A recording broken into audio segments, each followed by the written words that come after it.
Preocupante, preocupante porque la reducción del presupuesto de la Corte Suprema de Justicia va a traer implicaciones severas en la vida natural del órgano judicial. Es decir, hay todavía tribunales que hay que implementarse, que tienen que implementarse, hay personal que hay que contratar y además preocupante porque el anterior presidente de la Corte Suprema de Justicia, el licenciado Óscar Alberto López Jerez, contrató solo en los últimos 6 meses de su administración más de 1,000 personas en el área administrativa. Un grave error, porque no es el área administrativa la que tenía que haber llenado, es el área judicial, que somos los trabajadores judiciales los que estamos diariamente atendiendo a los imputados de diferentes delitos y procesándolos. Entonces, se comete el error de saturar la planilla del órgano judicial y ahora, ¿qué vamos a hacer? Seguramente van a venir una serie de despidos porque no va a poder mantenerse la planta laboral existente. Sí, pero ahí entonces, al menos esta reducción en la planilla del órgano judicial sea de esa misma que contrató el expresidente. Pues mire, el expresidente Óscar Alberto López Jerez, en su afán desmedido por conseguir nuevamente que lo eligieran como presidente del órgano judicial, ofreció 2,000 plazas, la reducción de 2,000 plazas entre los compañeros que ya están pensionados y que deberían de haberse retirado, pero por la situación de las pensiones no lo han hecho, y los compañeros que están a punto de pensionarse y seguramente algunos otros que les caemos mal, ¿verdad? Entonces, ofreció 2,000 plazas, la reducción de 2,000 plazas. Se nota que en los 9 años que estuvo de magistrado y 3 de presidente, se nota que nunca conoció la institución y lo que va a generar es una crisis de catastróficas dimensiones. ¿Qué se pediría entonces en este caso en la discusión cuando sea el órgano judicial el que esté en la Comisión de Hacienda? ¿Se debería en ese caso por parte del nuevo presidente de buscar que se aumente al menos ese 1% que corresponde por constitución? Pues fíjese que yo creería que el doctor Henry Mejía debería de hacer el esfuerzo por volver a la legalidad, es decir, que solicita el 6%. No obstante, que desgraciadamente el problema es el siguiente.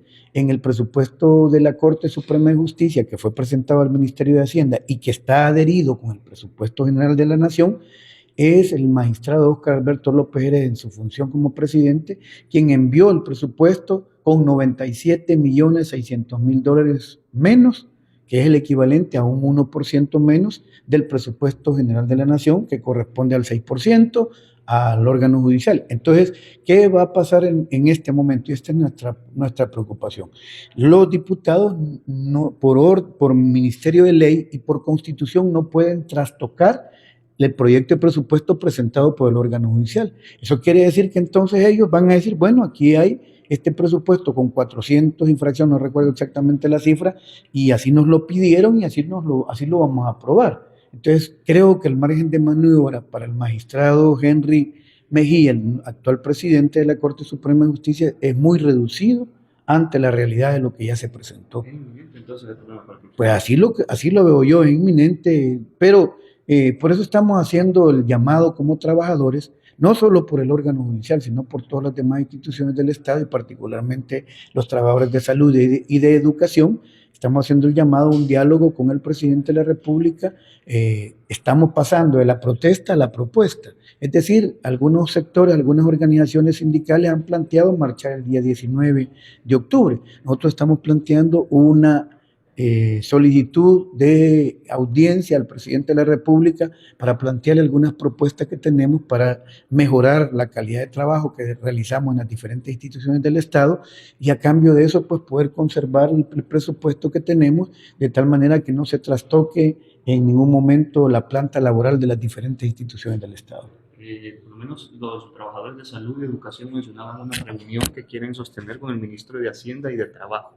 ¿Ustedes estarían dispuestos a reunirse con estos dos funcionarios? No es, ni el ministro de Trabajo va a resolver nada, primero porque es un mentiroso, ni el ministro de Hacienda porque él recibe instrucciones. Esto es definitivamente debe ser tratado con el señor presidente de la República.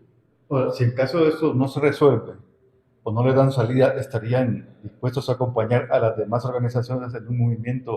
Tendríamos que hacer una valoración objetiva, porque el problema es que aquí, como siempre, desgraciadamente en este país, ya van los políticos metiéndose en medio, ya van a querer manipular la expresión de los trabajadores a beneficio de la oposición. Y yo, por ejemplo, nuestros sectores que nosotros estamos coordinando, no estamos interesados en volver al pasado, no estamos interesados en dejarnos manipular por todos aquellos que pudieron resolver los problemas en este país, no lo hicieron y ahora quieren volver de nuevo al poder, no importa pasando por encima de quién.